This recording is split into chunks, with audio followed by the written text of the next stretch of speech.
আলহামদুলিল্লাহ রাব্বিল আলামিন ওয়াসসালাতু ওয়াসসালামু আলা রাসূলিল কারীম ওয়া আলা আলিহি ওয়া সাহবিহি আজমাইন, আম্মা বাদ।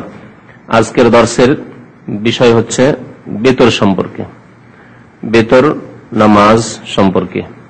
বাবুন ফি সালাতিল উইতরি ওয়া আহকামিহা। এই অধ্যায় হচ্ছে বেতরের সালাত সম্পর্কে এবং তার হুকুম আহকাম সম্পর্কে, বিধি বিধান সম্পর্কে। আহকাম হুকুমের জামা, বিভিন্ন মাসলা মাসাইল যেগুলি বেতরের সাথে সম্পর্কিত, বেতর সংক্রান্ত মাসলা মাসাইল, এগুলি হচ্ছে আহকাম। বাংলায় যাকে আমরা বেতর বলি, আরবিতে সেটি হচ্ছে উইতর, ওয়ায়ে কাসরা দিয়ে।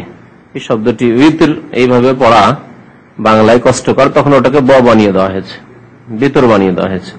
আসলে শব্দটি ওয়াও দিয়ে, ওয়াতার থেকে উইতর, ওয়াতার মানেও বেজোড় হয়, ওয়াশফাই ওয়াল ওয়াতরি কোরআনে আছে, জোড়ার কসম আর বেজোড়ের কসম বলছেন।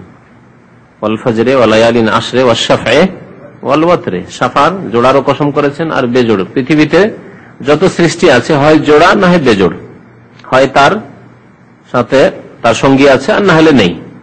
যেমন আল্লাহ পাক রব্বুল আলামিন, তিনি একক বেতর, তাই না? পৃথিবীর অধিকাংশ সৃষ্টি তার জোড়া আছে, জোড়া আছে। এমনকি গাছপালারও বলা হচ্ছে, গাছপালারও লিঙ্গ আছে। তো এগুলি সব সাফা, যেগুলি জোড়া আছে। সূর্য, চন্দ্র, এগুলি বেতর বলা যেতে পারে, যদিও কেউ কেউ বলেছে যে সূর্য জোড়া হচ্ছে চন্দ্র। তো ওয়াতর মানে হয় বেজোড়, আর ভিতর ওয়ায়ে কাসরা জের দিয়ে ভিতর, তার মানে হয় বেজোড়।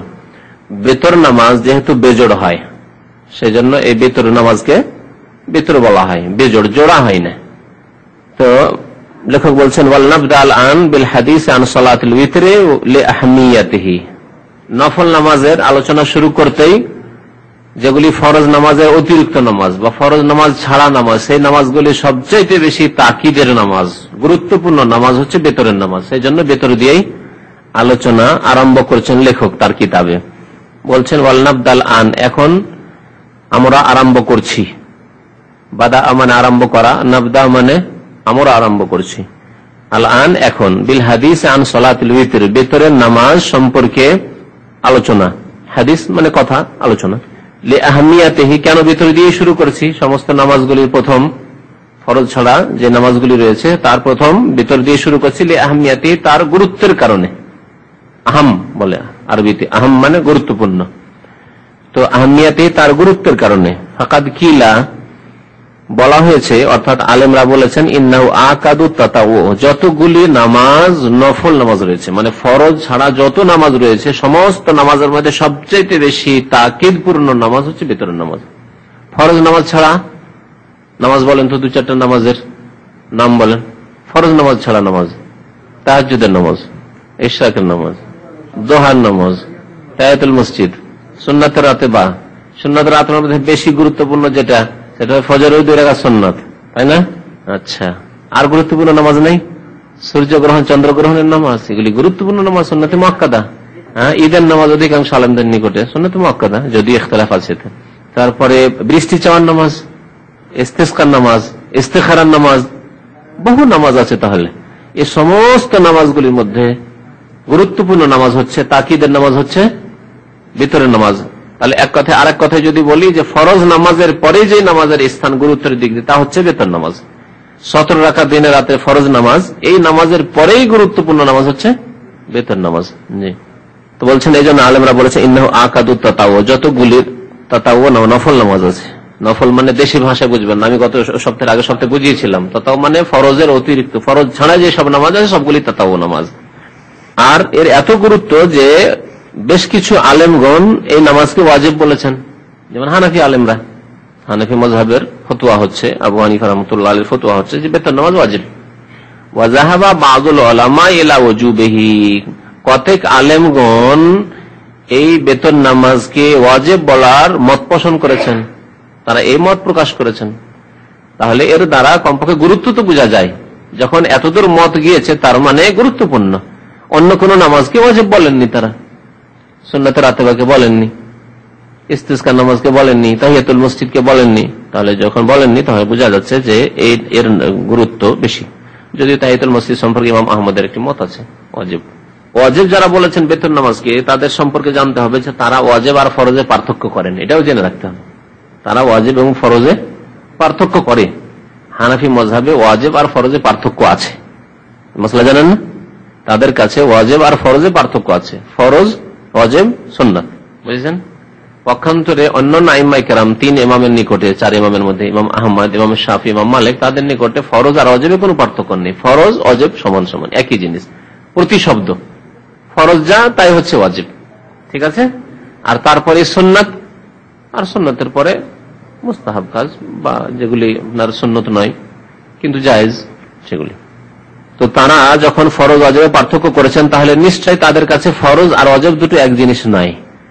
তার মানে ইমাম আবু হানিফার মতে ওয়াজিব হইলেও সেটি ফরজ নামাজ, জোহরের নামাজের মতো নয়, আসর নামাজের মতো না, মাগরিব নামাজের মতো না, এশা 17 রাকাত দিনের রাতে নামাজ আছে এই নামাজের মতো না। ফরজের নিচে স্থান আর সুন্নতের উপরে স্থান, এটা বোঝায়। অন্য আলেমদের নিকটে, তাদের নিকটে যেহেতু ফরজ ওয়াজিবের পার্থক্য নাই, সুতরাং তারা ওয়াজিব বলে কি করে স্বীকার করবেন? তারা কি করে ওয়াজিব বলবেন বেতরকে? বেতন ওয়াজিব নয়। আর নবী করিম সাল্লাল্লাহু আলাইহি সাল্লাম থেকে বেশ কিছু দলিল আছে যার দ্বারা প্রমাণ পাওয়া যায় যে সেটি ওয়াজিব নয়, ওয়াজিব নয়, তবে তাকিদ আছে তার। এজন্য অধিকাংশ আলেমরা কি বলেছেন? সুন্নাতে মুআক্কাদা, ফরজ নয়, কারণ তাদের কাছে ফরজ ওয়াজিব সমান। আর এটি হচ্ছে সেই ফরজ ওয়াজিবে আরবি ভাষাতে পার্থক্য নাই। আপনার উপরে এটা ফরজ আর আপনার এটা ওয়াজিব, দুটো একই কথা, করতেই হবে, মানে বাধ্যতামূলক আপনাকে। দুটো শব্দের মধ্যে আরবি ভাষায় পার্থক্য নেই। এজন্য অধিকাংশ আলেম ফোকাহারা, আইম্মায়ে কেরামরা পার্থক্য করেননি। এজন্য তারা বলেছেন যে বেতর হচ্ছে সুন্নাতে মুআক্কাদা, এমন সুন্নাহ যার তাকিদ করা হয়েছে। যখন তাকিদ করা হয়েছে আল্লাহ রাসূল সাল্লাল্লাহু আলাইহি ওয়াসাল্লামের পক্ষ থেকে, তাহলে তা পালন করতে হবে। কিন্তু ফরজ ছেড়ে দেওয়ার মতো, ফরজ ছেড়ে দিলে কুফরি হয়ে যাবে, মানুষ ইসলাম থেকে খারিজ হয়ে যাবে। ফরজ ছেড়ে দিলে মুসলমান থাকবে না, ফরজ ছেড়ে দিলে সোজা জাহান্নামে যাবে, এই রকমের শাস্তি বলা যাবে না। বেতর ছেড়ে দিলে এই রকমের শাস্তির কথা বলা যাবে না। তবে যারা বেতর বারবার ছাড়ে তাদের সম্পর্কে ওলামারা বলেছেন যে গুনাহগার, বারবার ছাড়লে। তাই বলছেন লেখক যে যখন কিছু আলেমরা ওয়াজিব বলেছেন, যদিও তা ওয়াজিব নাই হোক, কিন্তু যখন বলেছেন এটা কি প্রমাণ করে? এর গুরুত্ব প্রমাণ করে। ওয়া মাখতুলিফা ফি ওজুবিহি ফাহুয়া আকাদু মিন গায়রিহি মিম্মা লাম ইখতালাফ ফি আদামি ওজুবিহি। আর যার ওয়াজিব হওয়ার ক্ষেত্রে ইখতিলাফ করা হয়েছে সেটি নিশ্চয় ওইসব নামাজের তুলনায় বেশি গুরুত্বপূর্ণ যেসব নামাজের ওয়াজিব হয় কোনো ইখতিলাফ নেই, মানে ওয়াজিব নয়। যেমন সুন্নাত নামাজ, ঠিক আছে, ইস্তিসকার নামাজ, ইস্তেখারার নামাজ, যখন এগুলো নামাজকে ওয়াজিব বলা হয়নি, তাহলে যেই নামাজকে ওয়াজিব কিছু আলেমরা বলেছেন তার গুরুত্ব বেশি হয়ে গেল। জি। আর বেতন নামাজ শরীয়তে আছে এই ব্যাপারে কোনো দ্বিমত নেই। বেতন নামাজ শরীয়তে আছে এই ব্যাপারে কোনো দ্বিমত নেই। যেমন কিছু নামাজ আছে সেসব নামাজ আছে কিনা এই নিয়ে দ্বিমত আছে। সালাতুত তাসবিহ অনেক আলেমরা বলেছেন যে হাদিস জাল বা জয়ীফ, সুতরাং নেই। কিছু আলেমরা বলেছেন যে না আছে। তাহলে ইখতিলাফ যখন না হওয়াতে হলো, তখন ব্যাপারটি দুর্বল হয়ে পড়লো। আর বেতরের ব্যাপারটি এমন যে এর শরীয়তে যে বিধান আছে এ সম্পর্কে কোনো ইখতিলাফই নেই, ইজমা আছে যে বেতর শরীয়তে আছে। ইসলামের একটি ইবাদত হচ্ছে নামাজের বেতর নামাজ। ইত্তেফাকাল মুসলিমুনা আলা মাশরুইয়াতিল বিতর, মুসলমানদের ইত্তেফাক রয়েছে, ঐক্যমত রয়েছে, ইজমা যাকে বলা হয়। ইত্তেফাক মানে ঐক্যমত রয়েছে, ইজমা রয়েছে বেতরের শরীয়তে বিধিবদ্ধ হওয়ার বা শরীয়তে বিধান থাকা, শরীয়তের একটি ইবাদত নামাজ হচ্ছে বেতর। ফালাই আম্বাগি তার কহু, সুতরাং বেতর ছাড়া উচিত নয়। বেতর ছাড়া উচিত নয়। উচিত নয় শব্দটি হচ্ছে একটু ব্যাপক। ওয়াজিব ছাড়াও উচিত নয়, ফরজ ছাড়াও উচিত নয়, আর সুন্নত ছাড়াও উচিত নয়, সবগুলিকে শামিল। জি। ফালাই আম্বাগি তার কহু, আপনি জেনে শুনে ছেড়ে দিবেন, আপনার এমন কোন কষ্টকর নয় যে আপনি পারলেন না আদায় করতে আর ছেড়ে দিবেন বেতর, তা উচিত নয়। ফালাই আম্বাগি তার কহু। ওমান আসাররা আলা তারকিহি, আর কেউ যদি বেতর ছাড়ার ওপর অটল থাকে, বারবার ছাড়ে, আসাররা মানে ইসরার করা, অটলতা, বারবার ছাড়তে থাকে, অহরহ ছাড়তে থাকে, অহরহ ছাড়তে থাকে। যেমন অনেকের অভ্যাস আছে, এসে নামাজ পড়লো, সালাম ফিরলো, ফরজ থেকে আর চলে গেল, দোকানপাট খুলে দিল, আর বেতরই পড়লো না। না তাহাজ্জুদ পড়বে আর না তখন পড়লো, তখনও পড়লো না, রাত্রে গিয়ে আর ঘুমের আগেও পড়লো না, ঘুমের পরেও ফজর আগে পড়লো না, এইভাবে ছাড়ে। তো সেই ব্যক্তি সম্পর্কে কি বলবেন? বলছেন ফাইন্নাহু তুরাদ্দু শাহাদাতুহু, তার সাক্ষীকে কি করে দেওয়া হবে? প্রত্যাখ্যান করে দেওয়া হবে, তার সাক্ষী নেওয়া হবে না। কার সাক্ষী নেওয়া হয় না শরীয়তে ইসলামিয়াতে? ফাসিকের। যে ব্যক্তি ফাসিক, গুনাহগার, এমন গুনাহ করে যার কারণে তার নাম ফাসিক হয়ে যায়, মুসলিম কিন্তু ফাসিক, মুসলিম আছে কিন্তু ফাসেক, তার সাক্ষী নেওয়া হয় না। সাক্ষীর ক্ষেত্রে বলা হয়েছে মুসলিম হইতে হবে, প্রথম মুসলিম হইতে হবে, তার মানে কোনো কাফের সাক্ষী চলবে না। ইসলামিক আদালত আর ইসলামিক সমস্যা বা মুসলমানদের সমস্যা, দুই পক্ষে মুসলিম আর কাফের সাক্ষী, এটা ইসলামের নেই।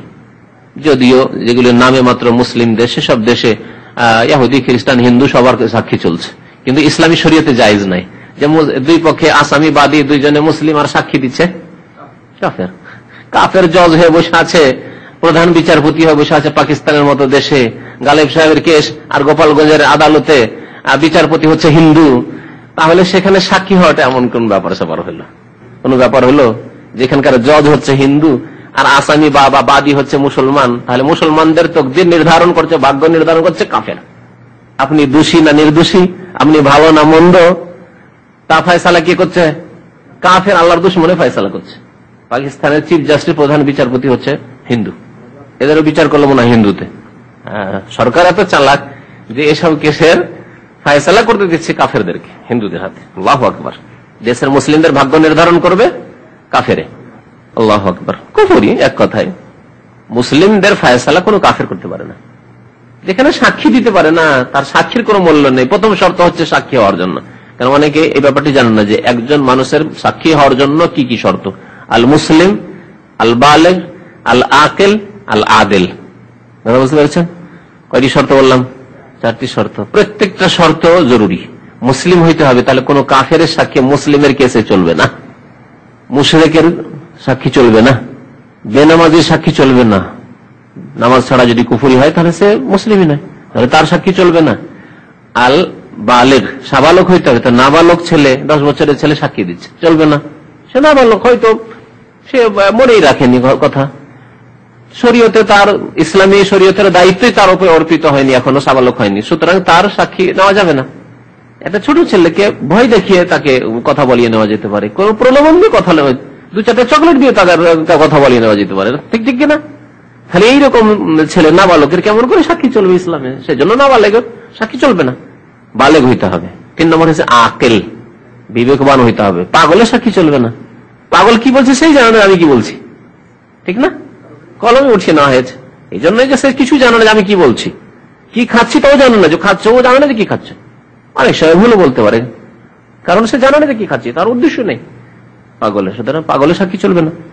আর সাক্ষী কার চলবে না? সাক্ষীর শর্ত হচ্ছে আদেল হইতে হবে। আদেল মানে দিনদার ব্যক্তি হইতে হবে। আদেল মানে যে ব্যক্তি ফাসেক নয়, তাকে কাবিরা গুনাহ করতে দেখা যায়নি বা জানা যায়নি যে সে কাবিরা গুনাহ করে, অথবা সর্বদা অহরহ সাগিরা গুনাহ করে, এইরকম দেখা যায়নি। আদেল হওয়ার জন্য এই দুটি, আদেলের সঙ্গে দুটি কথা মনে রাখতে হবে।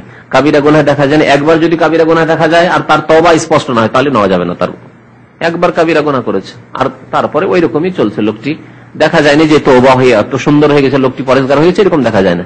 থাইল্যান্ডে লটারি খেলতে দেখা গেছে, মদ খেতে দেখা গেছে, তাহলে এতেই যদি হয়, তাহলে কেউ যদি খুনি হয়, কেউ যদি জানি হয়, ব্যভিচারকারী হয়, লম্পট হয়, চরিত্রহীন হয়, তাহলে কেমন করে তার সাক্ষী নেওয়া যাবে? তাহলে কাবিরা গুনাহ থেকে বেঁচে থাকতে হবে সাক্ষীকে, মুসলিম সাক্ষী হলে আর মুসলিমদের ক্ষেত্রে সাক্ষী হলে। আর সাগিরা গুনাহ যাতে করে অহরহ না হয়। কখনো এক একটা হয়ে গেছে সেটা আলাদা কথা, কিন্তু অহরহ সে সাগিরা গুনাহ করতে আছে, যেদিকে সে তাকাইতে আছে। ফিল্ম দেখে সে, ফিল্ম আসলে ঘরে আসলে অন করে দিলার ফিল্ম দেখছে, ড্রামা দেখছে, মহিলা দিকে তাকাচ্ছে, সে মহিলা ছবির দিকে তাকাক, এগুলি কাজ হচ্ছে। যদি সাগিরাও বলি তাহলে এগুলি অহরহ করা হচ্ছে কাবিরা, ফাঁসে খাওয়া। এইরকমই যে ব্যক্তি বেতর ছাড়লো, যদি বলি যে কাবিরা গুনাহ নয়, সাগিরাই গুনাহ, কিন্তু যে ব্যক্তি আমান আসাররা আলা তার কি, যে অহরহ বেতর ছাড়ে, সেই ব্যক্তির সাক্ষী নেওয়া হবে না, কারণ সেই ব্যক্তি আদেল নয়, ফাসেক। আদেল নয়, তাহলে আদেলের বিপরীত হচ্ছে কি? ফাসেক। সে ফাসেক, ফাসেকের সাক্ষী নেওয়া হবে না। বলছেন যে ব্যক্তি বেতর অহরহ ছাড়ে, ফাইন্নাহু তুরাদ্দু শাহাদাতু, তার সাক্ষীকে কি করে দেওয়া হবে? প্রত্যাখ্যান করা হবে। কাল আল ইমাম আহমদ, ইমাম আহমদ রহমতুল্লাহ আলাইহি এই ক্ষেত্রে মন্তব্য রয়েছে, মান তারাকাল উইতরা আমাদান, যে ব্যক্তি ইচ্ছাকৃত বেতর ছাড়লো, ইচ্ছাকৃত বলেছেন, তাহলে কেউ যদি ভুলে যায়, ভেবেছেন যে পরে পড়ে নেবো, এসার সময় ব্যস্ত আছি বা ডিউটি আছে, মালিক বলছে তাড়াতাড়ি দোকান খুললো, তাই তখন সময় পাচ্ছেন না, পড়ে নেব, তারপরে গিয়ে শুয়ে গেছেন, ভুলে গেছেন, সকাল হয়ে গেছে, সময় পাননি, ভুলেই গেছেন, তারপরে মনে হয়নি, কাজা করতে পারেননি, আপনি কাজা করবেন, কাজা করতে পারেননি, ভুলেই গেছেন। এই জন্য আমাদান ইচ্ছাকৃত মানে জেনে শুনে ছেড়ে দেওয়া, আর এর বিপরীত হচ্ছে নিঃসিয়ান, ভুলে যাওয়া, ভুলে গিয়ে ছুটে গেছে, ভুলে গিয়ে ফরজ ছুটে গেল, আল্লাহ মাফ করবেন। যারা জামাতে নিয়মিত নামাজ পড়ে তারা যদি এক একদিন বাই চান্স এরকম হয় যে জামাত ছুটে গেল কাজ বসতে, তাহলে বাড়ি এসে নামাজটা পড়তে গিয়ে অনেক সময় ভুলে যেতে পারে। কারণ তার জানা আছে যে নামাজ পড়ে নিয়েছি, তার ব্রেনে আছে যে নামাজ তো নিয়মিত আমি জামাতে পড়ে নিয়েছি হয়তো, কিন্তু আসলে পড়েনি। খেয়াল আসতে পারে, আবার নাও আসতে পারে। যদি খেয়াল জীবনেও না আসে তাহলে মাফ করবেন, কারণ তার মনেই হয়নি। তার ইচ্ছাকৃত কেউ যদি বেতর ছাড়ে, ফাহুয়া রাজুলু সুইন, সেই ব্যক্তি খারাপ মানুষ। কি বললেন? রাজুলু সু মানে খারাপ, সেই ব্যক্তি খারাপ ব্যক্তি। লা ইয়ামবাগি আন তুকবালা শাহাদাতুহু, তার সাক্ষী গ্রহণ করা উচিত নয়, তার সাক্ষী গ্রহণ করা উচিত নয় তিনি বলেছেন। আরেকটি হাদিস দেখেন এই মর্মে, ইমাম আহমদ রহমতুল্লাহ আলাইহি, ওয়ারাওয়া আহমদ ও আবু দাউদ মারফুআন, ইমাম আহমদ এবং ইমাম আবু দাউদ, ইমাম আহমদের ছাত্র, কিন্তু ইমাম আহমদের ছাত্র ইমাম আবু দাউদ মারফু হাদিস বর্ণনা করেছেন, অর্থাৎ নবী সাল্লাল্লাহু আলাইহি ওয়াসাল্লামের বাণী। তিনি বলছেন, মাল্লাম ইউতির ফালাইসা মিন্না, যে ব্যক্তি বেতর পড়ল না সেই ব্যক্তি আমার অন্তর্ভুক্ত নয়, আমার উম্মতের অন্তর্ভুক্ত নয়। যদি মুসলিম থাকেও তাহলে আমার উম্মতের মতো উম্মত নয়। নবী সাল্লাল্লাহু আলাইহি ওয়াসাল্লামের এই কথাই তার মানে এই নয় যে তাকে কাফের বানিয়ে দেওয়া। অনেক সময় আমরা বলি, আপনার ছেলে, দুটো ছেলে আছে, একটা ছেলে ভালো, বলছেন এটা আমার ছেলে, আর একটা ছেলে একটু খারাপ, বেয়াদব, কথাবার্তা শোনে না, বলেন একটা করতে আর একটা করে, যেটা আমার ছেলে নয়। কার ছেলে রে? আপনি স্ত্রীকে বলছেন যেটা কার ছেলে, কোথেকে তুমি নিয়ে এসো, এটা আমার ছেলে নয়। উদ্দেশ্য অন্তর থেকে কখনো না যে আপনি যার সন্তান তাকে বলছেন, অস্বীকার করছেন, তা নয়, কিন্তু বলতে চাইছেন যে আমার মতো নয়, আমার প্রিয় নয়, আমার মতো নয়, আমার আদর্শিত নয়, আমার অনুগত নয়, অবাধ্য, এসব অর্থ নিলাম না। জি, তার মানে এই না যে একবারে অস্বীকার করছেন তাকে, কিন্তু তার আচার আচরণের কারণে, বেয়াদবির কারণে, দুষ্টামির কারণে আপনি তাকে নিজের বলে গ্রহণ করতে চাইছেন। নবী করিম সাল্লাল্লাহু আলাইহি ওয়াসাল্লাম ওইরকমই বহু হাদিসে যেখানে বলেছেন, অথচ সেটা কুফরি কাজ নয়, বলেছেন যে ব্যক্তি এই কাজ করবে সে আমার অন্তর্ভুক্ত না, আমার উম্মতের অন্তর্ভুক্ত না, অর্থাৎ আমার উম্মতের মতো উম্মত নয়, আমার আদর্শিত উম্মত নয়। মান গাশশানা ফালাইসা মিন্না, যে ব্যক্তি ধোঁকাবাজি করবে, 2 নম্বরই করবে, সে আমার উম্মতের নয়। তার মানে কি সে কাফের? কোন গুনার কারণে তো কাফের বলা যায় না, ফাসিক অবশ্য। নবী সাল্লাল্লাহু আলাইহি ওয়াসাল্লামের আদর্শ খেয়ানত করা নাই, কাউকে ধোঁকা দেওয়া নাই, কাউকে কোনো কিছু বিক্রি করছেন আর ধোঁকা দিয়ে বিক্রি করছেন, তার দোষ ত্রুটি লুকিয়ে রাখছেন, এইরকম করা নাই। সুতরাং আপনি নবী সাল্লাল্লাহু আলাইহি ওয়াসাল্লামের উম্মতের মতো উম্মত নন। মাল্লাম ইউতির ফালাইসা মিন্না, যে ব্যক্তি বিতর পড়লো না সেই ব্যক্তি আমার উম্মতের অন্তর্ভুক্ত নয়, মানে আমার উম্মতের মতো উম্মত নয়। ওয়াল বিতর ইসমুল লিররাকাতিল মুনফাসিলাতি আম্মা ক্বাবলাহা। আচ্ছা, বিতর কাকে বলে? বলছেন বেতর ওই এক রাকাত নামাজকে বলা হয় যেই রাকাত নামাজটি আগের নামাজ থেকে বিচ্ছিন্ন। এক রাকাত নামাজ, আগে অনেক নামাজ পড়েছেন, সে ফরজ নামাজি হোক আর সুন্নতি হোক আর তারাবি হোক, তাহাজ্জুদ হোক, যে নামাজ পড়লেন, নফল হোক পড়লেন, শেষখানে বিচ্ছিন্ন এক রাকাত পড়ছেন, তার নাম বিতর। তাহলে সর্বনিম্ন বিতর হচ্ছে এক রাকাত, যে আগের নামাজ থেকে মুনফাসিল মানে আলাদা, পৃথক, 2-2-2-2 করে পড়েন। হাদিসে বহু হাদিসে এরকম আছে, সালাতুল লাইলি মাসনা মাসনা, রাতের নামাজ 2-2 করে পড়তে থাকো। ফাইজা খাশিয়া আহাদুকুমুস সুবহা, তারপরে যখন ভোর হওয়ার, সকাল হয়ে যাওয়ার আশঙ্কা হবে তখন কি করবে? সাল্লি রাকাতান ওয়াহিদা, এক রাকাত নামাজ পড়ে নাও। রাকাতান ওয়াহিদা, এক রাকাত নামাজ পড়ো। তুতিরু মা কাদ সাল্লাইত, যতগুলি নামাজ রাতে পড়লে সবগুলি বেজোড় হয়ে গেল, জোড়া জোড়া জোড়া জোড়া জোড়া ছিল, শেষখানে এক রাকাত পড়লে সবগুলি বেজোড় হয়ে গেল। তাহলে এক রাকাত সর্বনিম্ন বিতর, যেটি হানাফি ফাকিহরা অস্বীকার করেছে, এই হাদিসগুলি সবগুলিকে অস্বীকার করেছে একেবারে। তাদের কাছে এক রাকাত কোনো নামাজই নেই, অথচ আপনাকে হাদিস শুনালাম সাল্লা রাকাতান ওয়াহিদা। রাকাতান ওয়াহিদা মানে কি? এক রাকাত। কেমন করে অস্বীকার করলো এই হাদিসগুলিকে? যদি তাদের সম্পর্কে ভালো ধারণায় রাখি তাহলে বলবো যে তাদের ইমাম সাহেবের কাছে হাদিস পৌঁছেনি, হয়তো সেই যুগে হাদিস লেখা হাদিস পৌঁছেনি, সহিহ সূত্রে হাদিস পৌঁছেনি অথবা পৌঁছেইনি। উমর রাদিয়াল্লাহু তাআলা আনহু, আবু বকর সিদ্দিক রাদিয়াল্লাহু তাআলার কাছে যদি বহু মাসলা মাসাইল না পৌঁছে থাকে, তাহলে ইমাম আবু হানিফার কাছে সব মাসলা পৌঁছে গেছে, সব হাদিস পৌঁছে গেছে, কেমন করে বলবে? পৌঁছেনি হয়তো। আর এই ধারণা যে এত বড় আলেম, না জানা হইতে পারে, হ্যাঁ হইতে পারে, আমার বহু মাসলা মাসাইল জানা নেই, পড়েছি ভুলে গেছি, হইতে পারে। আপনি মাসলা জিজ্ঞাসা করছেন, তখন আমরা তাহকিক করছি, দেখছি যে দেখি ব্যাপারটি এ করে সন্দেহের মধ্যে আছি, অথচ এই ব্যাপারে হয়তো অনেক সময় ফতোয়া দিয়েছি, 5 বছর আগে 7 বছর আগে ফতোয়া দিয়েছি, পড়েছি ভুলে গেছি, হইতে পারে না? বহু কিছু হইতে পারে। 40 বছর থেকে শুধু এই পড়া পড়া পড়া পড়া করেও ভুলে যাচ্ছে। তো মানুষ, তো আমি মানুষ, তিনিও মানুষ ছিলেন, তারও হইতে পারে। তারপরে সেই যুগে হাদিসের কিতাব লেখা হয়নি, মানুষের মুখে মুখে ছড়িয়ে ছিটিয়ে ছিল, হইতে পারে এই হাদিস এক রাকাতের হাদিসই পৌঁছেনি ইমাম আবু হানিফাকে, তিনি কুফায়, সুদূর কুফায় থাকতেন, মক্কা মদিনা থেকে এত দূরে থাকতেন। সাহাবায়ে কেরাম কুফাতে কয়জনই বা গিয়েছেন? 2-4 জন সাহাবায়ে কেরাম, বেশিরভাগ সাহাবায়ে কেরাম তো মক্কা মদিনা হেজাজে থেকে গেছেন। তাবেঈনরা, বড় বড় তাবেঈনরা, তারা এই কাছাকাছি এসব এলাকায় থেকে গেছেন, মক্কা মদিনা এইসব জায়গায় থেকে গেছেন। তাহলে তিনি ওই রকম হতে জানার সুযোগ সুবিধা পান। তারপরে বলছেন ওয়ালি সালাসের রাকাত, 3 রাকাতকে বেতর বলা হয়। 1 রাকাতও বেতর বলা হয়, 3 রাকাতকে বেতর বলা হয়। কেন? 3টাও বেজোড়, বেতর মানে বেজোড়, 3ও বেজোড়। ওয়ালিল খামস, 5 রাকাতকে বেতর বলা হয়। ওয়াসাব, 7 রাকাতকে বেতর বলা হয়। ওয়াতিস, 9 রাকাতকে বেতর বলা হয়। ওয়াল ইহদা আশারাতে, 11কেও বেতর বলা হয়। 11 রাকাত তারাবি সহ বা তাহাজ্জুদ সহ পড়লেন, সবটাই বেজোড়। কিন্তু সবগুলিকে আপনি বেজোড় করে দিলেন শেষখানে, সবগুলি বেতর, একসাথে পড়তে পারেন। ইযা কানাত হাযিহি রাকাতু মুত্তাসিলাতান বিসালামিন ওয়াহিদ, যদি এই রাকাত গুলি 11 রাকাত আপনি এক সালামে পড়ে নেন, এটাও পড়তে পারেন। কিন্তু বেতর পড়ার বিভিন্ন তরিকা আছে। 11 রাকাত যদি এক সালামে পড়তে হয় তো কি করতে হবে? 10 রাকাত একটানা পড়ে চলে যেতে হবে, কোনো তাশাহুদ নেই। 10ম রাকাত পড়ার পরে আত্তাহিয়াত পড়বেন, আত্তাহিয়াত পড়ার পরে আবার উঠে যাবেন, গিয়ে আরেক রাকাত পড়বেন। ঠিক আছে না? যে এইরকম করে এক সালামে যদি পড়া হয় তাহলে সবগুলি বেতর। 11 রাকাত কি বেতর বলবো?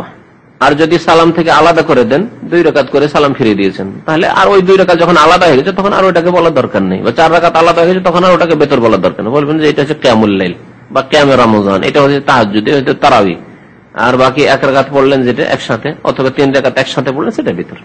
ফায়দা কানাত হাযিহি রাকাতু বিসালামাইন, এই রাকাতগুলি যদি 2 সালামে হয়, ফাআকসার বা ততোধিক, ফাল বিতর ইসমুল রাকাতিল মুনফাসিলাতি ওয়াহদাহা, তাহলে 1 রাকাত যে পৃথক করে পড়লেন সেই রাকাতের নাম বিতর। 1 রাকাত যদি আলাদা করে পড়েন তার নাম বিতর। তাহলে যদি 3 রাকাত একসাথে পড়েন তো তার নাম কি? যখন 11 রাকাতের নাম বেতর হচ্ছে, তাহলে 3 রাকাত যদি একসাথে পড়েন বেতর, বেতর তার নাম। 1 রাকাত আলাদা করে পড়েন তো 1 রাকাত বেতর।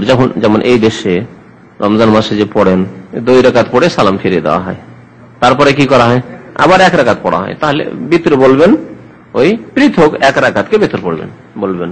কারণ নবী সাল্লাল্লাহু আলাইহি ওয়াসাল্লাম বলেছেন যে তোমরা শেষখানে 1 রাকাত বেতর পড়ে নেবে, বহু হাদিসে বলেছেন। সুতরাং 1 রাকাতই বেতর। জি। ওয়া ওয়াক্তুল উইতরি ইয়াবদাউ মিন বাদি সালাতিল ইশাইল আখিরাতি ওয়া ইস্তামিরু ইলা তুলুইল ফজরি, বেতরের সময় কখন থেকে শুরু আর কখন শেষ? জি, শুরু হয় কখন থেকে? এশার নামাজের পর থেকে। জি, লেখক এখানে এশায় আখেরা বলেছেন, এশায় আখেরা, তাহলে বোঝা গেল এশায় উলা আছে। হাদিসের ভাষায় মাগরিবকে এশায় উলা বলা হয়েছে, প্রথম এশা। এই জন্য মাগরিব থেকে পৃথক করার জন্য এশার নামাজকে এশা আরবি ভাষায় কি বলা হয়? এশায় আখেরা, শেষ এশার নামাজ। ওয়াক্তুল বিতরে, বিতরের ওয়াক্ত হচ্ছে, সময় হচ্ছে ইয়াবদাউ মিন বাদি সালাতিল ইশাইল আখিরা, শেষ এশার নামাজের পর থেকে শুরু হয়। এশার নামাজের পরে বেতর পড়তে পারেন, তাহলে তার আগে বেতর চলবে না। বেতরটা আগে সেরে নিয়ে, তারা আমরা আছে বেতরটা আগে সেরে নি, খুব ক্লান্ত আছি, জামাত তো শুরু হচ্ছে না, জামাতের আগে বেতর সেরে নিল, চলবে? হবে না, নামাজ সময়ের পূর্বে হয়ে গেল। ওয়াস্তামিরু ইলা তুলুইল ফজর, আর শেষ সময় ইস্তামির মানে কন্টিনিউ, এই সময় চলতে থাকবে ইলা তুলুইল ফজর, ফজর হওয়া পর্যন্ত। তুলুই ফজর যখন বলা হচ্ছে তাহলে সুবহ সাদেক হওয়া পর্যন্ত, পূর্ব দিকে ফর্সা হওয়া, আড়াআড়ি চওড়া ভাবে ফর্সা হওয়া, একে বলা হয় সুবহ সাদেক, বা একে বলা হয় তুলুই ফজর। ফজর হওয়া, ফজর আজানের যে আউয়াল ওয়াক্ত, যখন আজান হয়। আজকাল ক্যালেন্ডারে যে আজানের সময় রয়েছে, যেমন আজানের সময় হইল ফজরের, আজান দিক আর না দিক, বাংলাদেশে তো আবার সূর্য উঠার কাছাকাছি সময় আজান দেবে। সারা দুনিয়া একবারে জোনাক আলোকিত হয়েছে তখন আজান দেবে। হানাফিরাতে একবার ফজর নামাজকে একেবারে লেট করে পড়ে, সূর্য উঠার 5 মিনিট 10 মিনিট আগে ফজর নামাজ পড়বে। তাহলে কারো বিলম্ব করা শরীয়তে কোনো মূল্য রাখে না, আসল হচ্ছে সহি ওয়াক্ত। তো ফজরের আউয়াল ওয়াক্ত, পূর্ব দিক যখন চওড়াই ভাবে ফর্সা হয়ে গেছে, সেটা হচ্ছে প্রথম ফর্সা দেখা গেছে, ফজর হয়ে গেছে, তখন বেতরের সময় শেষ, আর বেতরের সময় নেই। ফাফিস সাহিহাইন, সুতরাং বুখারী মুসলিমের হাদিসে রয়েছে আয়েশা রাদিয়াল্লাহু আনহা, আয়েশা রাদিয়াল্লাহু তাআলা আনহা থেকে বর্ণিত, কালাত বলছেন, মিন কুল্লিল লাইলি আওতারা রাসূলুল্লাহ সাল্লাল্লাহু আলাইহি ওয়াসাল্লাম, আল্লাহ রাসূল সাল্লাল্লাহু আলাইহি ওয়াসাল্লাম রাতের প্রত্যেক অংশে বেতর পড়েছেন, রাতের প্রত্যেক অংশে বেতর পড়েছেন। মিন আউয়ালিল লাইলি, কখনো প্রথম রাতে এশা পরে পড়ে নিয়েছেন, ক্লান্ত আছেন আর জাগতে পারবো না, অসুস্থ আছেন আর হয়তো জাগা যাবে না, প্রথম রাতে এশার নামাজের পরে পড়ে নিয়েছেন। ওয়া আওসাতে, মধ্যরাত্রে পড়েছেন, রাত 12টা 1টার দিকে পড়েছেন। ও আখিরিহার, শেষ রাতে পড়েছেন, রাত 3টে 4টার দিকে পড়েছেন। ফান্তাহা বিতরুহু ইলা সাহরি, কিন্তু তিনি শেষ জীবনে বেতর পড়তেন সাহারি খাওয়ার সময়, ভোর রাত্রে।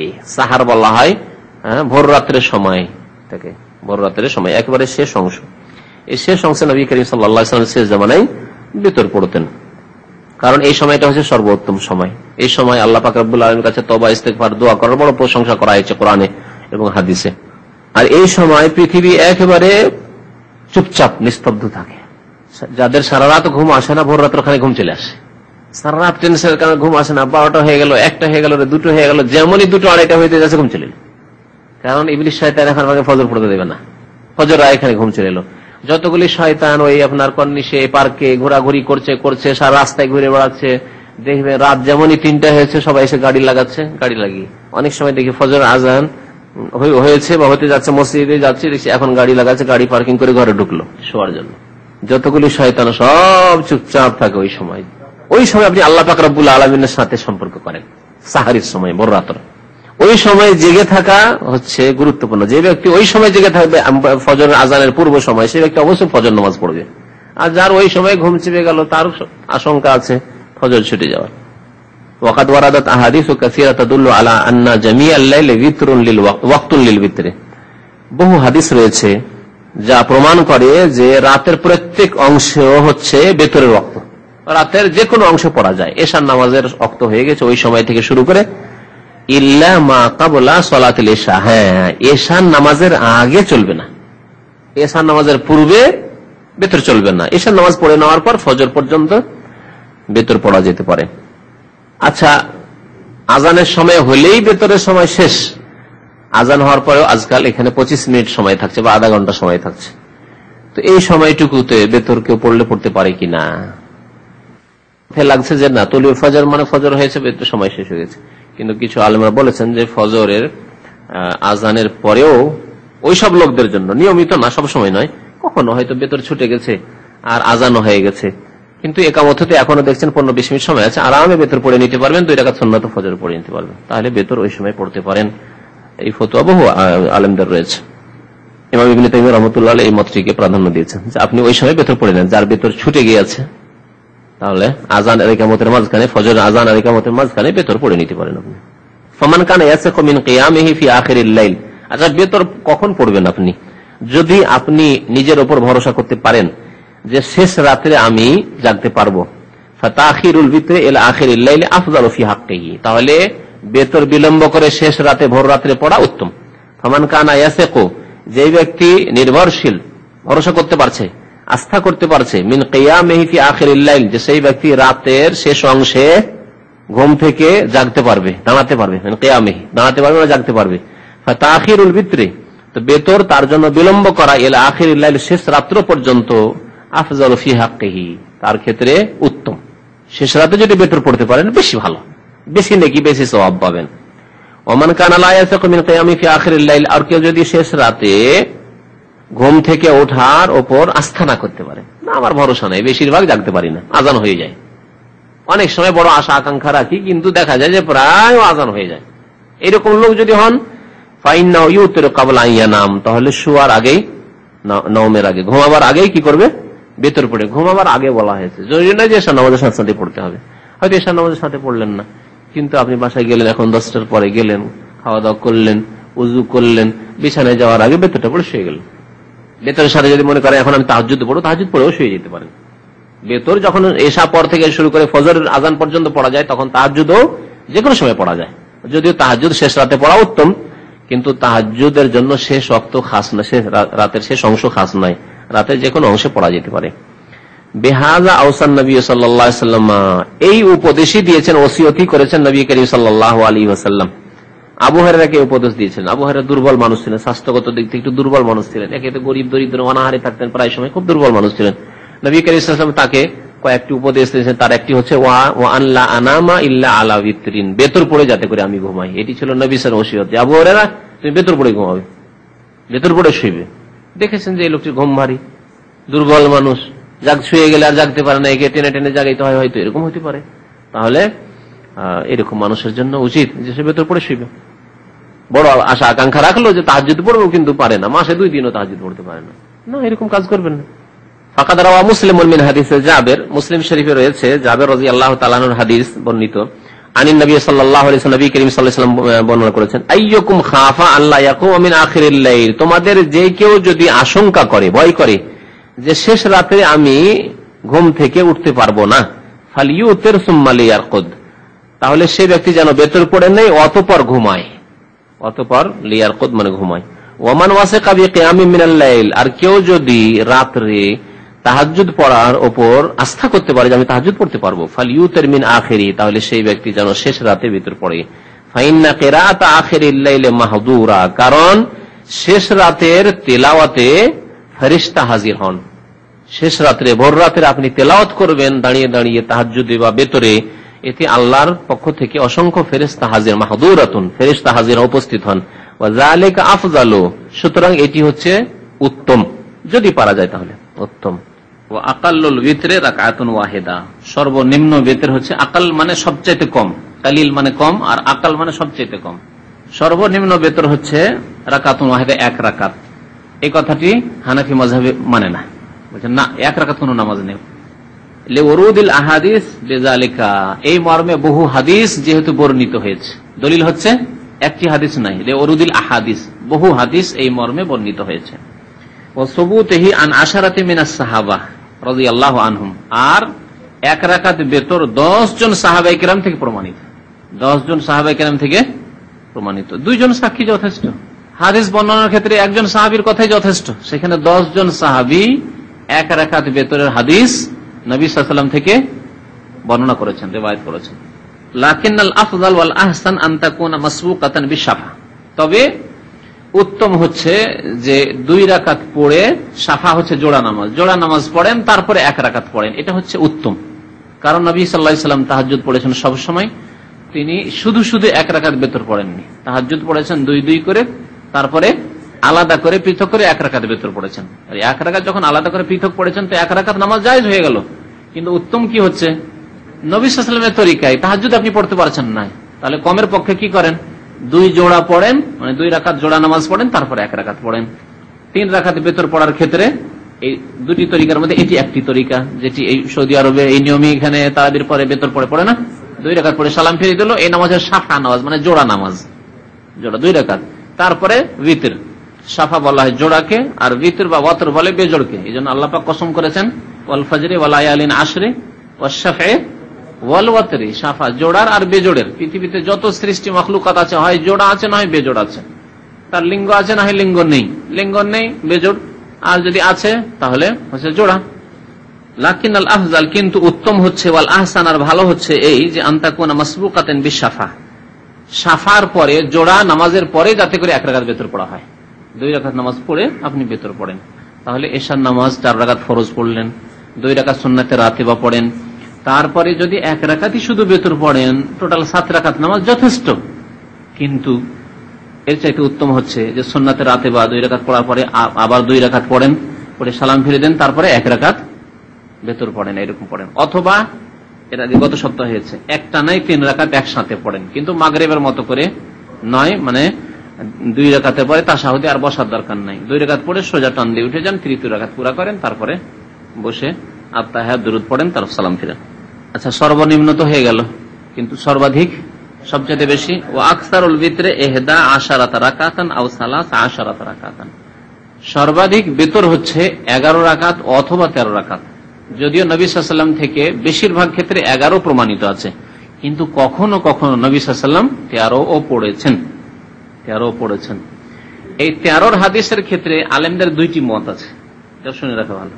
একদল আলেমরা বলছেন যে 13 যে নবী সাল্লাল্লাহু আলাইহি ওয়াসাল্লাম পড়েছেন সেটা তাহাজ্জুদ নয় পুরো, মানে বেতরের আগেই তিনি 12 পড়েছেন আর 1 পড়ে বেতর করেছেন, এইরকম না, অথবা 10 পড়েছেন আর 3 করেছেন বেতর দিয়ে 13 করেছেন, এইরকম করেননি তিনি। কি করেছেন তাহলে? তারা বলছে, তাদের মত হলো যে না, নবী সাল্লাল্লাহু আলাইহি ওয়াসাল্লাম 11ই পড়েছেন, 8 3 11, অথবা 10 পড়ার পরে 1 পড়ে 11 পড়েছেন, আর বেতরের পরে বসে বসে 2 রাকাত নামাজ পড়েছেন, এটা সহিহ হাদিসে আছে। বেতরের পরে তাহাজ্জুদ পড়ে বেতর পড়ে ক্লান্ত হয়ে গিয়ে তারপরে 2 রাকাত নবী সাল্লাল্লাহু আলাইহি ওয়াসাল্লাম বসে নফল নামাজ পড়েছেন, তাহলে এই 2 দিয়ে কত হলো? 13। তারা বলছেন এইভাবে 13, বেতরের আগেই তিনি 10 বা 12 পড়ে নিয়ে 13 করেছেন বেতর সহ, এরকম করেননি, একদল ওলামারা বলছেন। কিন্তু কথাটি ঠিক নয়, অধিকাংশ আলেমরা বলেছেন যে না, নবী সাল্লাল্লাহু আলাইহি ওয়াসাল্লাম কখনো কখনো 13ও পড়েছেন, তাহলে 13 পর্যন্ত পড়া যেতে পারে, তাহাজ্জুদ পড়া যেতে পারে। আর তাহাজ্জুদ বা বেতরের সময় এশার থেকে শুরু করে ফজর আজান পর্যন্ত যে কোনো সময় আপনি পড়তে পারেন, এশা পরে আপনি 13 রাকাত পড়তে পারেন, তবে নবী সাল্লাল্লাহু আলাইহি ওয়াসাল্লাম বেশিরভাগ সময় কত রাকাত পড়েছেন? 11 পড়েছেন, এটা বলবেন না। বেশিরভাগ হাদিসের জন্য 11 এসেছে। মা আয়েশা রাদিয়াল্লাহু তাআলা আনহাকে যখন জিজ্ঞাসা করা হয়, বুখারী শরীফের হাদিস, যে কাইফা কানা সালাতু রাসূলিল্লাহ সাল্লাল্লাহু আলাইহি ওয়াসাল্লাম বিল-লাইলি, রাতে আল্লাহ রাসূল সাল্লাল্লাহু আলাইহি ওয়াসাল্লাম নামাজ কেমন পড়তেন, রাতের নামাজ কেমন পড়তেন, কিয়ামুল লাইল, তখন মা আয়েশা রাদিয়াল্লাহু তাআলা নবী সাল্লাল্লাহু আলাইহি ওয়াসাল্লাম সম্পর্কে জিজ্ঞাসা করা হচ্ছে। মা আয়েশা রাদিয়াল্লাহু তাআলা আনহাকে, আল্লাহর নবীর বিবি, তিনি সবচেয়ে বেশি তার সারা বছরের আমল জানেন, কারণ স্ত্রী জানবে স্বামী সম্পর্কে। আর বিশেষ করে নবী সাল্লাল্লাহু আলাইহি ওয়াসাল্লাম তিনি শুধু স্বামী নন, তিনি রাসূলুল্লাহ, তার কাছ থেকে আহকাম মাসলা মাসাইল শিখতেও হবে। এই দিক দিয়ে আরো বেশি জানার ব্যাপারটি গুরুত্বপূর্ণ আরো হয়ে যায়। মা আয়েশা রাদিয়াল্লাহু তাআলা আলেমাও ছিলেন, ফাকিহা ছিলেন, অত্যন্ত বিদ্বান ছিলেন। তিনি বলছেন, তার কথা শুনেন, মা কানা ইয়াজিদু ফি রমাদান ওয়ালা ফি গায়রিহি আলা 11 রাকাতান। তিনি রমজান মাসে হোক আর অন্য কোন মাসে হোক 11-র বেশি পড়তেন না, 11-র অতিরিক্ত পড়তেন না। তাহলে এর দ্বারা কি বোঝা যায় যে দুই একটি হাদিসে যে 13-র কথা এসছে সে সম্পর্কে হয়তো মা আয়েশা রাদিয়াল্লাহু তাআলা আনহা খেয়াল করেননি বা জানা ছিল না, বা অধিকাংশ আমলটা বর্ণনা করেছেন তিনি, যে অধিকাংশ দিনই তিনি 13 পড়েন। কখনো হয়তো মাস 6 মাসে, 2 মাসে, 3 মাসে বা মাসে একবার হয়তো 13 কখনো পড়েছেন, সেজন্য সেটা তিনি গণ্য করেননি। অধিকাংশ সময়ের নবী সাল্লাল্লাহু আলাইহি ওয়াসাল্লামের ভালো অভ্যাসটিকে বর্ণনা করেছেন যে 11-র বেশি তিনি পড়তেন না। মা কানা ইয়াজিদু ফি রমাদান ওয়ালা ফি গায়রিহি। এই হাদিস দ্বারা আরো প্রমাণিত হয় যে রমজানে হোক আর অন্য মাসে হোক রাতের টোটাল নামাজই হচ্ছে 11 রাকাত, বুঝতে পেরেছেন? কিন্তু আমাদের দেশের হানাফি সমাজ তারা কি বলছে যে না, এটি হচ্ছে 11 রাকাত, যেটা হচ্ছে এটা তাহাজ্জুদ, এটা হচ্ছে তাহাজ্জুদ, আর তারাবি আলাদা। যদি নবী সাল্লাল্লাহু আলাইহি ওয়াসাল্লাম তারাবি আলাদা পড়তেন আর সেটা 20, হানাফিদের মতে সেটা 20 তারাবি, 20-এর কম তাদের কাছে নেই, 20 তারাবি মানে 20, বুঝতে পারছেন? তাহলে মা আয়েশা রাদিয়াল্লাহু তাআলা আনহার এই কথা বলা ভুল হয় না, যে মা কানা ইয়াজিদু ফি রমাজানা, রমজানে হোক ওয়ালা ফি গায়রি, আর অন্য মাসে হোক, মা কানা ইয়াজিদু বেশি করতেন না। কিসের উপর? আলা 11 11-র উপর। কেন বললেন তিনি? তাহলে তিনি বলতেন যে দেখো, তিনি তাহাজ্জুদ পড়তেন 11 রাকাত, কিন্তু রমজান মাসে তিনি 11 পড়তেন আর তারাবিও পড়তেন, 20ও পড়তেন। তাহলে হানাফিদের মতটি ঠিক হইতো, বুঝতে পারছেন? এই হাদিস দ্বারা খণ্ডন হয়ে যায় যে না, নবী সাল্লাল্লাহু আলাইহি ওয়াসাল্লাম কখনো 20 পড়েননি, 30 পড়েননি, 40 পড়েননি, ওই 11ই পড়েছেন, রমজানও অন্য মাসে। তবে নামাজ খুব দীর্ঘ লম্বা হইতো, নামাজ খুব লম্বা হতো, যেমন ওই হাদিসে আছে যে তুমি জিজ্ঞাসাই করিও না যে কত লম্বা হইতো আর কত সুন্দর হইতো, ফালা তাসআল আন হুসনিহিন্না ওয়া তুলিহিন্না। তো নবী সাল্লাল্লাহু আলাইহি ওয়াসাল্লাম বেশিরভাগ সময় 11 পড়তেন, এটাও প্রমাণ হলো এই হাদিস দিয়ে। মা আয়েশা রাদিয়াল্লাহু তাআলা আনহা বললেন যে 11 বেশি তিনি পড়তেন না, কখনো কখনো 13 পড়তেন। তা বলছেন আও সালাসা আশারাত রাকাতান, অথবা 13 পড়তেন। ইউসাল্লিহা রাকাতাইন রাকাতাইন, পড়ার ধরন কেমন হইতো, নিয়ম কেমন হইতো? 2 করে পড়তেন আর সালাম ফিরতেন, 2 রাকাত পড়ে সালাম ফিরতেন, 2 রাকাত পড়ে সালাম ফিরতেন। সুম্মা ইউসাল্লি রাকাতান ওয়াহিদা, অতঃপর শেষখানে কি করতেন? 1 রাকাত নামাজ পড়ে নিতেন। ইউতিরু বিহা, যার দ্বারা সমস্ত নামাজগুলিকে বেতর করে নিতেন, বেজোড় করে নিতেন।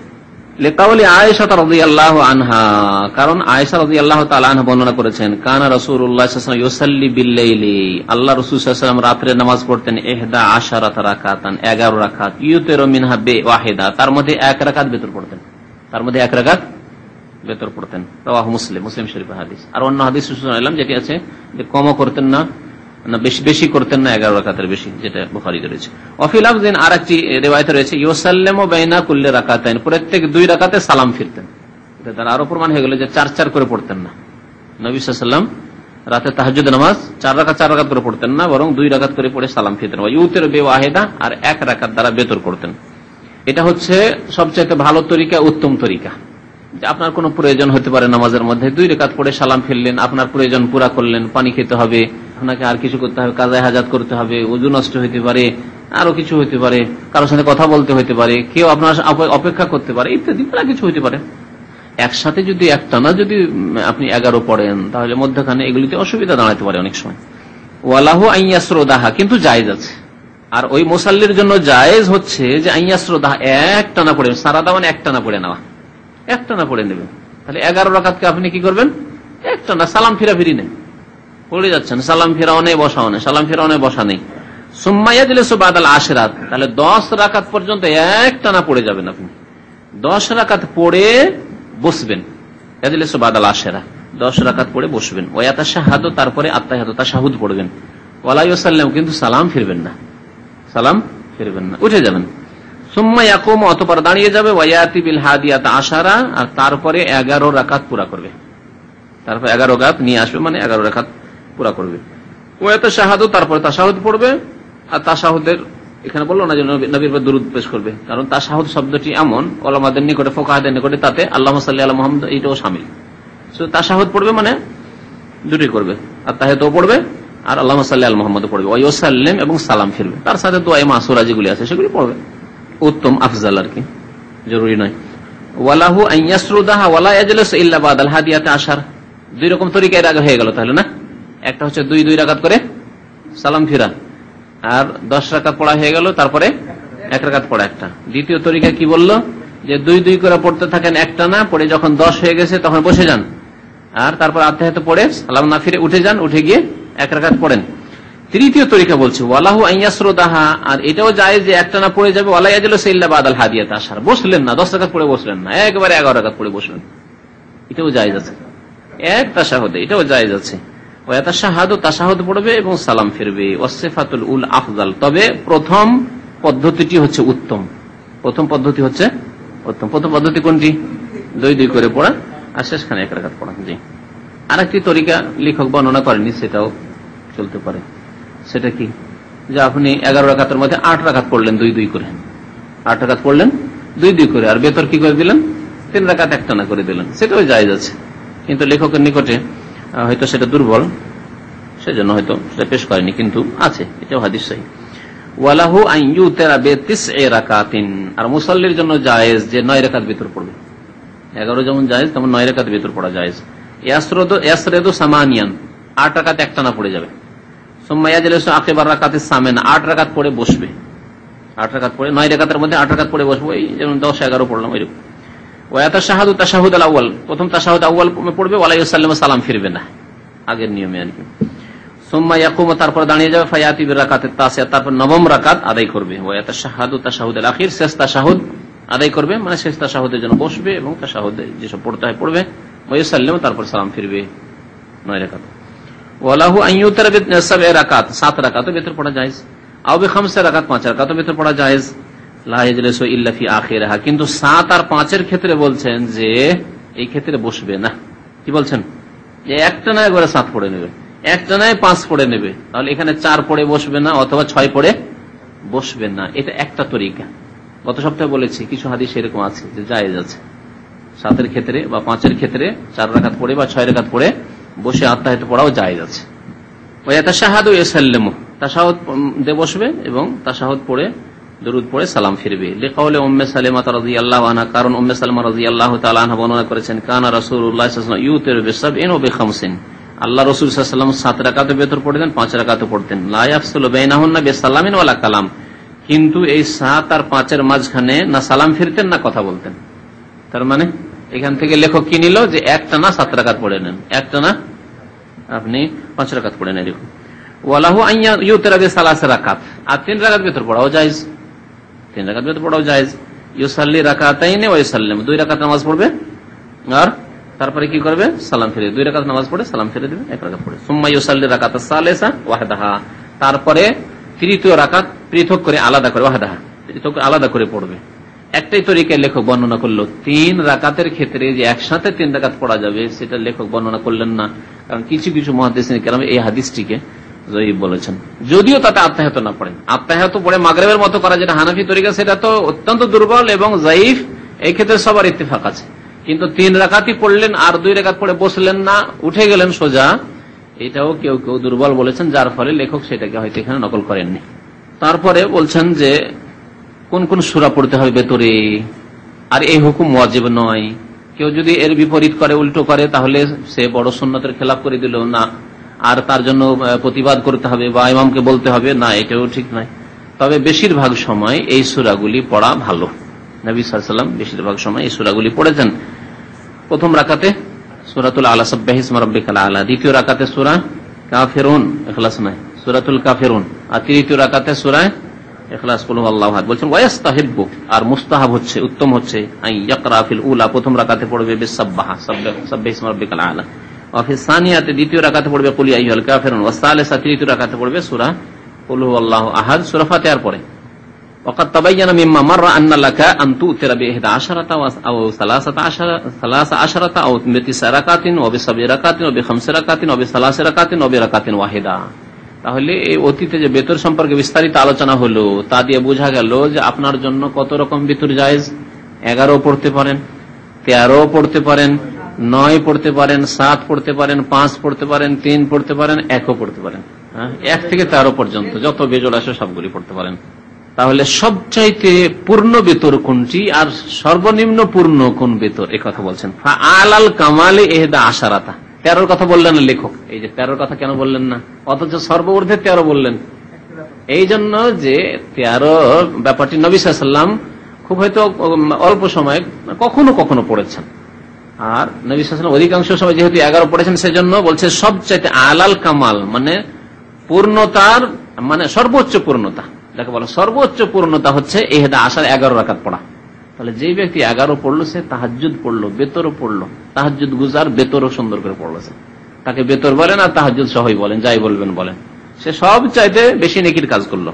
ও আদনাল কামাল আর সর্বনিম্ন পূর্ণ নামাজ বেতর, সর্বনিম্ন পূর্ণ। আবার কথাটা মনে দেখবেন লেখকের, আদনা মানে নিম্ন আর কামাল মানে পূর্ণ। সর্বনিম্ন পূর্ণ বেতর, সর্বনিম্ন পূর্ণ বেতর বলছে 3 রাকাত, 3 রাকাত তার মধ্যে। তাহলে 1 রাকাত কি হানাফিদের মধ্যে 1 রাকাত অস্বীকার করছেন নাকি? এতক্ষণ তো বয়ানই করেন 1 রাকাত বলছে ওয়াল মুজজিও রাকাতুন ওয়াহিদা, আর সাফিসিয়েন্ট যথেষ্ট আপনার জন্য। মুজজি মানে কাফি, আপনার জন্য যথেষ্ট হচ্ছে, আপনার দায়িত্ব পালন হয়ে গেল, কাজ আদায় হয়ে গেল আপনার। রাকাতুন ওয়াহিদা 1 রাকাত দ্বারা, 1 রাকাত পড়লে আপনার বেতর আদায় হয়ে গেল। আর সর্বনিম্ন যদি পূর্ণ বেতর পড়তে হয় তো 3 পড়েন আপনি, আর সর্বঊর্ধ্বে যদি পূর্ণ বেতর পড়তে হয় তো আপনি 11 পড়েন, আর ওর চাইতে যত কম হবেন কম হবে, 9 পড়েন, 7 পড়েন, 5 পড়েন। কুনুত সম্পর্কে এখন বলছেন ওয়ায়ুস্তাহাব্বু লাকা আন তাকুনুতা বাদা রুকুই ফিল ভিতরে, বেতরে রুকুর পরে কুনুত পড়বেন, এটি আপনার জন্য মুস্তাহাব। লেখক কি হুকুম বললেন? মুস্তাহাব। করলে নেকি আছে, না করলে কোনো গুনাহ নেই। নবী সাল্লাল্লাহু আলাইহি ওয়াসাল্লাম কখনো কুনুত পড়েছেন, কখনো কখনো ছেড়েছেন, তাহলে ওয়াজিব নয়, ঠিক আছে না? আর যদি কারো কোনো ছুটে যায়, ভুলে যায়, তাহলে সহজ সিজদা করতে হবে। কেউ যদি কোনোতে না পড়ে হানাফি মসজিদে বিনা কোনোতে যদি বেতর পড়িয়ে দেয়, তাহলে সহজ সিজদা কেন করলেন না? মুক্তাদিরা গরম হয়ে যাবে। সহজ সিজদা করেন, কোনোত পড়েন না আপনি। তাহলে কোনোতটা কি জিনিস বলছে? বেআন্তাদুল্লাহ সুবহান, আল্লাহর কাছে আপনি দোয়া করবেন। ফাতারফা ইয়াদাইকা, 2 হাত উঠি, 2 হাত উঠার কথা বললেন। 2 হাত ওঠা আব্দুল্লাহ বিন উমর সাহাবী রাদিয়াল্লাহু তাআলা আনহু থেকে প্রমাণিত আছে, সেজন্য 2 হাত উঠান, কোনো অসুবিধা নেই। কিন্তু কোনো ব্যক্তি যদি না উঠায় তবু কোনো অসুবিধা নেই, কারণ নবী সাল্লাল্লাহু আলাইহি ওয়াসাল্লাম থেকে সহিহ সূত্রে কোনো প্রমাণ নাই যে তিনি হাত উঠাতেন কুনুতের দোয়ার সময়। কিন্তু আব্দুল্লাহ বিন উমর সাহাবী যেহেতু উঠাইতেন, সুতরাং বলা হয়েছে সাহাবী নিজের পক্ষ থেকে কোনো কাজ করতে পারেন না, হয়তো নবী সাল্লাল্লাহু আলাইহি ওয়াসাল্লাম থেকে তিনি অনুমতি পেয়েছেন যে দুয়ায় হাত উঠাইতে পারো, এই দুয়ায় তুমি হাত উঠাইতে পারো। নিজের পক্ষ থেকে অবশ্যই তিনি কোনো বিদআত করবেন না। তাই সাহাবায়ে কেরামদের কোনো আমল, যারা নবী সাল্লাল্লাহু আলাইহি ওয়াসাল্লামকে সচক্ষে দেখেছেন আমল করতে, তারা যদি কোনো আমল করেন সেটি বিদআত নয়, যদিও আল্লাহর নবী থেকে প্রমাণ না থাকে। তার অনুমতি নিশ্চয় পেয়েছেন, হয়তো তিনি বর্ণনা করেননি যে এটি আল্লাহর নবী আমাকে বলেছেন। সব কথা বর্ণনা, আর বর্ণনা করলে হয়তো বর্ণনা হয়ে আসেনি, আমি একটি কথা বর্ণনা করেছি, আর যদি নয় যে সেটি আপনি অন্য কাউকে বর্ণনা করবেন, হতে পারে আপনি রেখেই দিয়েছেন কথাটি, হতে পারে না, পরে হয়তো প্রমাণই ছিল না, এটা এই জন্য আমাদের কাছে নকল হয়ে আসেনি, বর্ণনা হয়ে আসেনি, এর সম্ভাবনা আছে। এই জন্য সাহাবায়ে কেরামদের আমলকে কোনো সময় বিদআত বলা যাবে না। সাহাবায়ে কেরামদের আমল যদি সুন্নতের খেলাফ না হয়, বিপরীত না হয়, পরিপন্থী না হয়, তাহলে সেটাও গ্রহণযোগ্য, আমলযোগ্য। আর দোয়ার একটি আদব হচ্ছে হাত উঠানো, আর সাহাবী যখন উঠিয়েছেন সুতরাং হাত উঠাতে পারেন। যাই হোক, এই ব্যাপারে আমাদের ভূমিকা থাকবে যে হাত উঠানোও জায়েজ আর হাত না উঠানোও জায়েজ, দুটোই জায়েজ রয়েছে, কোনো অসুবিধা নেই, পড়বেন। হ্যাঁ, আল্লাহুম্মা হাদিনা ফিমান হাদাইতা আপনি পড়ছেন, কেন সূরা ফাতিহা পড়ছেন হাত উঠান না? সূরা ফাতিহা তো দোয়া, তো জোরে পড়েন না, মনে মনে পড়ছেন নাকি? তো ওই রকমই আপনি আল্লাহুম্মা হাদিনা ফিমান হাদাইতা পড়বেন, হাত উঠাবেন না, হাত বেঁধে থাকেন, আবার হাত ছেড়ে থাকেন, অসুবিধা নেই। ওয়া তাকুল, আর বলবেন আল্লাহুম্মা হাদিনি ফিমান হাদাইত ওয়া আফিনি ফিমান আফাইত ওয়া তাওয়াল্লানি ফিমান তাওয়াল্লাইত। কার মুখস্থ আছে? ইলা আখিরি। কয়জনের মুখস্থ আছে দেখি দোয়ায় কোন? মাশাআল্লাহ, 1 2 3 4 5 6 7 8। বাকিগুলি হানাফি মসজিদের ইমামতির যোগ্য নন আপনারা, আর মুস্তাহাব ইমামতির যোগ্য নন। হানাফি মাযহাবের ইমামতি করতে পারেন না আপনি, আর মুস্তাহাব যদি বেতর পড়তে হয়, ভালো বেতর পড়তে হয়, তাহলে আপনাকে কোন মুখস্থ করতে হবে। মোহাম্মদ আলী হাত উঠেনি মনে হয়, মুখস্থ নেই না? 2 ঘন্টা বক্তব্য করেন আর এটা মুখস্থ নেই, কেমন কথা হইল এটা? এই দোয়া বেশি সহি, এই দোয়াটি বেশি সহি। এই দোয়াটি রয়েছে আখরাজাহু মিন হাদিসিল হাসান বিন আলী। হাসান বিন আলী রাদিয়াল্লাহু তাআলা নবী সাল্লাল্লাহু আলাইহি ওয়াসাল্লাম নাতি বর্ণনা করেছেন। আবু দাউদে রয়েছে, তিরমিজিতে রয়েছে, নাসাইতে রয়েছে, ইবনে মাজাতে রয়েছে। প্রত্যেক সাফা নম্বর, পৃষ্ঠা নম্বর বা হাদিস নম্বর দেওয়া আছে। কি দোয়া কুনুত আছে যেটি ওমর রাদিয়াল্লাহু তাআলা আনহু পড়তেন বা তার থেকে বর্ণিত আছে, যে যেই কুনুতটি হানাফিরা নিয়েছে, আল্লাহুম্মা ইন্না নাস্তাঈনুকা ওয়া নাস্তাগফিরুকা ওয়া নাতাওয়াক্কালু আলাইকা ওয়া নুসনি আলাইকাল খায়রা কুল্লাহু পড়তে পারেন। এখানকার আইম্মায়ে কেরামরা দেখবেন হারমাইন শরীফের ইমামরা দুটি পড়েন, শুধু একটি পড়েন না, এটা পড়ার পরে ওইটা পড়েন বা ওইটা পড়ে এটা পড়েন। তো আপনি যদি পড়তে চান দুটোই পড়েন, আর না হলে কমের পক্ষে এটা পড়েন, কারণ এটা বেশি সহি। তারপরে এতে আপনি নিজের জন্য কিছু চাইছেন, অত্যন্ত ব্যাপক অর্থপূর্ণ, আর আল্লাহর কাছে আপনি চাইছেন, দোয়ার ক্ষেত্রে দোয়া চাইছেন আপনি, আর ওই দোয়াটিতে রয়েছে তাতে আল্লাহর প্রশংসা রয়েছে, প্রশংসা বেশি রয়েছে, আল্লাহর গুণগান বেশি রয়েছে। অবশ্যই চান, অসুবিধা নেই, অবশ্যই দুটি দোয়া করেন, কিন্তু এটা অবশ্যই মুখস্থ থাকতে হবে। আর হানাফিদের মতো গোড়ামি করে সহিটাই মুখস্থ করলেন না বেশি, আর যেটা সহি সেটাই মুখস্থ করলেন, এরকম করবেন না। এত লম্বা করার প্রমাণ নেই, এটা এখানকার প্রচলন, এই দেশের প্রচলন। লম্বা কুনুত করা আধা ঘন্টা ধরে অনেক দুর্বল মানুষের মুশকিল হয়ে যায় অনেক সময়। তাদের ইস্তিহাদ, এটি তাদের ইস্তিহাদ, তাদের দৃষ্টিভঙ্গিটা আমি বর্ণনা করি। তাদের দৃষ্টিভঙ্গি হচ্ছে যে দোয়ার সময়টা, দোয়ার ক্ষেত্র, আর নবী সাল্লাল্লাহু আলাইহি ওয়াসাল্লাম যখন দোয়া করেছেন দুটি প্রমাণ হইল, তো বাকি দোয়া আমরা করলাম। এই করতে করতে বাড়াইতে বাড়াইতে বাড়াইতে একবার তিলকে তাল করে দিয়েছে। তাল খেয়েছেন তো না? তো তিলকে তাল করে দেওয়া হয়েছে। তো আমার মনে হয় এত তিলকে তাল করে অনেক লোকের জন্য কষ্টের কারণ না হয়ে মানুষ নিজের দোয়া করুক, আর সুন্নতের পাবন্দি করাই উত্তম। নবী সাল্লাল্লাহু আলাইহি ওয়াসাল্লাম জানতেন যে আল্লাহর কাছে যত বেশি দোয়া করো তত ভালো, তারপরে এত লম্বা দোয়া করেননি। কারণ জয়ীফ আছে, মহিলা আছে, শিশু আছে, বাচ্চা আছে, রুগী আছে, কত রকমের কি আছে। এত লম্বা দোয়া করতে গিয়ে যদি কারো যদি পায়খানা ঢিলা থাকে তো তার যে কি মুসিবত হবে আল্লাহ পাক জানে, কারো যদি ডিসেন্ট্রি আমাশয় থাকে তার যে কি অবস্থা হবে আল্লাহ জানে। তো কথা হচ্ছে যে এত লম্বা, অনেক গবেষক ওলামারা এই দেশেরও বলছেন যে এত লম্বা দোয়া বাঞ্ছনীয় নয়, এত লম্বা দোয়া করা বাঞ্ছনীয় নয়। যত সংক্ষেপ করেন আর ব্যাপক অর্থপূর্ণ দোয়াগুলি করেন। আরে ভাই, রব্বানা আতিনা ফিদ দুনিয়া হাসানা ওয়া ফিল আখিরাতি হাসানা ওয়া কিনা আযাবান্নার যদি চেয়ে দুনিয়া আখিরাত সব চেয়ে ফেললেন আপনি, তারপর আল্লাহুম্মা হাদিনি ফিমান হাদাইত ওয়া আফিনি ফিমান আফাইত, সুস্থতা চেয়ে ফেললেন আপনি, হেদায়েত চেয়ে ফেললেন আপনি, আর ওয়া তাওয়াল্লানি ফিমান তাওয়াল্লাত, আল্লাহ আমার তুমি হেফাজত করিও, দেখাশোনা করি, সব চেয়ে ফেলেন, আপনার পুরো হেফাজত আল্লাহর কাছে চেয়ে ফেলেন। ওয়া বারিক লি ফিমা আতাইত, আমাকে যা দিয়েছো তাতে বরকত দাও, ধনে বরকত দাও, স্ত্রীতে বরকত দাও, ছেলেতে বরকত দাও, আমার স্বাস্থ্যে বরকত দাও, ব্রেনে বরকত দাও, আমার মুখস্থ বিদ্যায় বরকত, এলেমে বরকত দাও, আমলে বরকত দাও। দুনিয়ার সব চেয়ে ফেললেন, কিছু ছুটলো নাকি? কিছুই ছুটলো না। বারিক লি ফিমা আতাইত, যা দিয়েছো তাতে বরকত দাও আল্লাহ।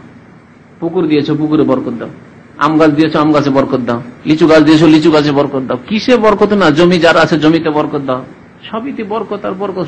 ফিমা আতাইত, যা দিয়েছো তাতে বরকত। চাকরি দিয়েছো, চাকরিতে বরকত দাও, ব্যবসা দিয়েছো, ব্যবসায় বরকত দাও। দুনিয়া আখিরাতের সব চেয়ে ফেললেন আপনি। ইমান আল্লাহ দিয়েছো, নামাজ পড়া তৌফিক দিয়েছো, তাতে বরকত দাও, ইমানে বরকত দাও, নামাজে আমার বরকত দাও। জি, আল্লাহ শুধু ফরজ পড়ছি, সুন্নাত পড়ছি, আল্লাহ আমাকে তাহাজ্জুদ পড়ারও তৌফিক দাও, এই হচ্ছে বরকত দাও নামাজে। দুনিয়া সব চেয়ে ফেললেন আপনি। বারিক লি ফিমা ওয়া কিনি শাররা মা কাযাইত, আর আল্লাহ যে অনিষ্টের তুমি দুনিয়ায় ফয়সালা করেছো, তাকদীরে ফয়সালা করেছো, তাতে থেকে আমাকে রক্ষা করো, বাঁচাও।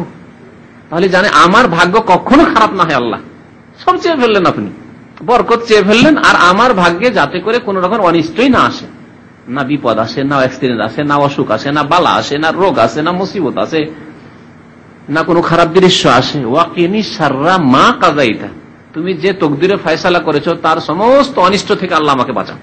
ফাইন্নাকা তাকদি, দোয়া তো হয়ে গেল, বাকি এগুলি হচ্ছে আল্লাহর প্রশংসা। আল্লাহ তুমি ফয়সালা করতে পারো, কারো হাতে ফয়সালা নেই। ইন্নাকা তাকদি ওয়া লা ইউকযা আলাইক ইন্নাহু লা ইয়াযিল্লু মান ওয়ালাইত, আল্লাহ তুমি যাকে ভালোবাসো তাকে কেউ লাঞ্ছিত অপদস্থ করতে পারে না। ওয়া লা ইয়াইযু মান আদাইত, আর তুমি যদি কাউকে খারাপ মনে করো, কাউকে যদি তুমি কারোর সাথে শত্রুতা করো, কাউকে যদি তুমি ঘৃণা করো, মানে তুমি যদি কারোর উপর গজব নাযিল করো, রাগান্বিত হও কারোর উপর তার পাপের কারণে, গুনার কারণে, তাহলে তাকে কেউ সম্মান দিতে পারে না, কেউ সম্মান দিতে পারে না। দেখেন দুনিয়াতে সম্মান দেওয়ার জন্য বিএনপিরা কত চেষ্টা করেছিল, তারেক জিয়াকে আর তার মাকে আর হাসিনাকে, সবকে নিয়ে আল্লাহ জেলে ঢুকিয়ে দিল, তাই না? আওয়ামী লীগের হাসিনাকে সম্মান দেওয়ার জন্য, আর তাকে আগামী ইলেকশন খুব এই হয়ে যাচ্ছে, কতদিন আগে তাদের ইলেকশন হয়ে যাওয়ার কথা, আর ইলেকশন হয়ে প্রধানমন্ত্রী এবার হাসিনা হচ্ছেই। প্রধানমন্ত্রী কেন হবে? মেহমান খানে কি হাজির। ওয়া সাল্লাল্লাহু আলা নবিয়ানা মুহাম্মদ ওয়া আলা আলিহি ওয়া সাহবিহি আজমাইন।